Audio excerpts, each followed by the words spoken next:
Hi dears, welcome back. അപ്പോൾ ഇന്ന് ഞാൻ വന്നിരിക്കുന്നത് നമ്മുടെ വീട്ടിലൊക്കെ ഉണ്ടാകുന്ന പൊടി ഈച്ചകളെയും വലിയ ഈച്ചകളെയും അതുപോലെ തന്നെ ഒരുപാട് രോഗങ്ങൾക്കൊക്കെ കാരണക്കാരായ കൊതുകുകളെയൊക്കെ തുരത്താൻ പറ്റിയ ഒരു കിഡിലും ടിപ്പുമായിട്ടാണ് കേട്ടോ. അപ്പോൾ നമ്മൾ ഉപയോഗിച്ച് വലിച്ചെറിയുന്ന ഈ ഒരു സാധനം മാത്രം മതി ഈ ഒരു ടിപ്പ് തയ്യാറാക്കാൻ വേണ്ടിയിട്ട്. അപ്പോൾ എല്ലാവരും എൻ്റെ വീഡിയോ ഒന്ന് ഫുള്ളായിട്ട് സ്കിപ്പ് ചെയ്യാണ്ട് കണ്ടു നോക്കുക. വീഡിയോ ഇഷ്ടപ്പെടുകയാണെങ്കിൽ ഒന്ന് ലൈക്കും കൂടി ചെയ്ത് സപ്പോർട്ട് ചെയ്യുക. അപ്പോൾ നമ്മുടെ ടിപ്പ് തയ്യാറാക്കാൻ വേണ്ടിയിട്ട് ഞാനിവിടെ ഒരു ഇടികല്ല് എടുത്ത് വെച്ചിട്ടുണ്ട്. അതിലേക്ക് ഞാൻ പട്ടയാണ് ഇട്ട് കൊടുക്കുന്നത്, സിന്നമൺ സ്റ്റിക്ക്. ഇത് ഒരു ചെറിയ കഷ്ണങ്ങളാണ് ഞാൻ ഇട്ട് കൊടുത്തിരിക്കുന്നത്. അത് നമുക്ക് നന്നായിട്ടൊന്ന് ഇടികല്ലിലിട്ടൊന്ന് പൊടിച്ചെടുക്കാനുണ്ട്. നന്നായിട്ട് തന്നെ നമുക്കൊന്ന് പൊടിച്ചെടുക്കാം. അപ്പോൾ എൻ്റെ വീഡിയോ കാണുന്ന പുതിയ കൂട്ടുകാർ ആരെങ്കിലും ഉണ്ടെങ്കിൽ നിങ്ങൾ ഈ ചാനൽ ഒന്ന് സബ്സ്ക്രൈബ് ചെയ്ത് സപ്പോർട്ട് ചെയ്യുക കേട്ടോ. അടുത്തുള്ള ബെല്ലൈക്കണും കൂടെ ഒന്ന് എനേബിൾ ചെയ്ത് ഓൾ എന്ന ഓപ്ഷനും കൂടെ നിങ്ങളൊന്ന് പ്രസ് ചെയ്ത് കൊടുക്കുക. അപ്പോൾ ഞാൻ ഇടുന്ന വീഡിയോസിൻ്റെ നോട്ടിഫിക്കേഷൻസൊക്കെ നിങ്ങൾക്ക് ലഭിക്കുന്നതാണ്. അപ്പോൾ ആ പട്ട നന്നായിട്ട് ഞാൻ പൊടിച്ചെടുത്തിട്ടുണ്ട്. ഇനി ഞാൻ ഈ പട്ട പൊടിച്ചതുപോലെ ഒരു കുഞ്ഞു പാത്രത്തിലേക്ക് മാറ്റിയെടുക്കുന്നുണ്ട്. അപ്പോൾ അതിന് മുമ്പായിട്ട് നമുക്ക് ആ പാത്രത്തിലേക്ക് കുറച്ച് നല്ലെണ്ണ ഒഴിച്ചു കൊടുക്കാം.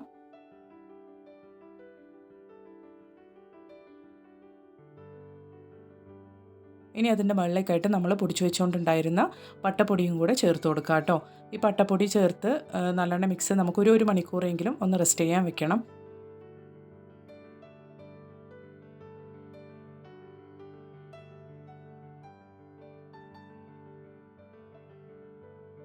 അപ്പോൾ ഇനി നമുക്ക് വേണ്ടത് ചെറുനാരങ്ങയാണ്. ചെറുനാരങ്ങയല്ല നമ്മളിവിടെ ഉപയോഗിക്കുന്നത്, ചെറുനാരങ്ങയുടെ തൊണ്ണാണ് നമ്മളിവിടെ ഉപയോഗിക്കുന്നത്.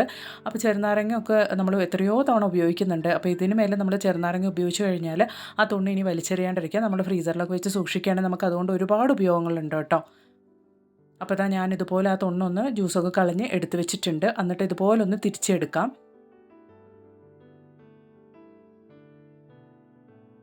നമ്മളിങ്ങനെ ചെയ്യുന്നത് മൂലം നമുക്ക് നല്ല റിസൾട്ട് തന്നെ കിട്ടുന്നുണ്ട് കേട്ടോ. ഇതിൽ നിന്ന് വരുന്ന ഒരു സ്മെല്ലും കാര്യങ്ങളൊക്കെ വീട്ടിലുണ്ടാകുന്ന ഈച്ചകളെയും അതുപോലെ തന്നെ കൊതുകിനെയൊക്കെ തുരത്താൻ പറ്റിയൊരു നല്ലൊരു ടിപ്പ് തന്നെയായിരുന്നു ഇത്. അപ്പോൾ ഞാനിതാ ഇതുപോലെ ഒന്ന് റെഡിയാക്കി എടുത്തിട്ടുണ്ട്. അപ്പോൾ നമ്മൾ റെഡിയാക്കി വെച്ചിരിക്കുന്ന ചെറുനാരങ്ങയുടെ തൊണ്ട് ഞാനിതുപോലെ ഒരു മൂടിയുടെ മുകളിലേക്കായിട്ടാണ് വെച്ച് കൊടുക്കുന്നത്. എന്നിട്ട് നമ്മൾ ഓൾറെഡി റെഡിയാക്കി വെച്ചിരിക്കുന്ന നല്ലെണ്ണയും അതുപോലെ തന്നെ പട്ട പൊടിച്ചതും കൂടെ റെസ്റ്റ് ചെയ്യാൻ വെച്ചിരുന്ന ഒരു 1 മണിക്കൂറോളം അത് നമ്മൾ ഈ ഒരു തൊണ്ടിൻ്റെ മുകളിലേക്കായിട്ട് ഇതുപോലെ ഒന്ന് ഒഴിച്ചു കൊടുക്കാം. എന്നിട്ട് ഒരു തിരി കൂടെ നമുക്ക് അതിലേക്ക് ഇട്ട് കൊടുക്കാം. അതുപോലെ തന്നെ സന്ധ്യാസമയങ്ങളിൽ കൊതുകൊക്കെ ധാരാളം വരുന്ന ആ ഒരു സമയത്ത് നമ്മൾ ഇതുപോലെ കത്തിച്ചെടുക്കുകയാണെങ്കിൽ വീട് മുഴുവൻ നല്ലൊരു ഫ്രേഗ്രൻസ് ആയിരിക്കും കേട്ടോ. ചെറുനാരങ്ങയുടെയും അതുപോലെ തന്നെ പട്ട പൊടിച്ചതിൻ്റെയും നല്ലെണ്ണയുടെ ഒക്കെ ഒരു മണമായിട്ട് വീട് മുഴുവൻ നല്ലൊരു ഫ്രേഗ്രൻസ് ആയിരിക്കും. ഇത് കൊതുകിനും അതുപോലെ തന്നെ വീട്ടിലുള്ള ഈച്ചകൾക്കൊന്നും ഇഷ്ടമില്ലാത്തൊരു സ്മെല്ലായതുകൊണ്ട് തന്നെ ഈച്ചയും കൊതുകൊന്നും പിന്നീട് നമ്മുടെ വീട്ടിലുണ്ടാവില്ല കേട്ടോ. അത്രയ്ക്ക് നല്ല എഫക്റ്റീവ് ആയിട്ടുള്ള ഒരു നല്ലൊരു ടിപ്പ് തന്നെയാണ് ഇത്. നമുക്ക് വലിയ ചിലവൊന്നുമില്ലാതെ നമുക്ക് വളരെ പെട്ടെന്ന് തന്നെ തയ്യാറാക്കാൻ പറ്റിയ ഒരു കിടിലൻ ടിപ്പ് തന്നെയാണ് കേട്ടോ ഇത്. അപ്പോൾ ഉറപ്പായിട്ടും എല്ലാവരും ഇതുപോലൊന്ന് തയ്യാറാക്കി നോക്കുക. അപ്പോൾ നമ്മൾ ഈ തയ്യാറാക്കുന്ന സമയത്ത് ചെറുനാരങ്ങയിൽ നിന്നൊക്കെ വരുന്ന ഒരു സ്മെല്ല് നമുക്ക് നമ്മുടെ ശരീരത്തിനൊക്കെ അത്രയ്ക്ക് നല്ലതാണ് കേട്ടോ.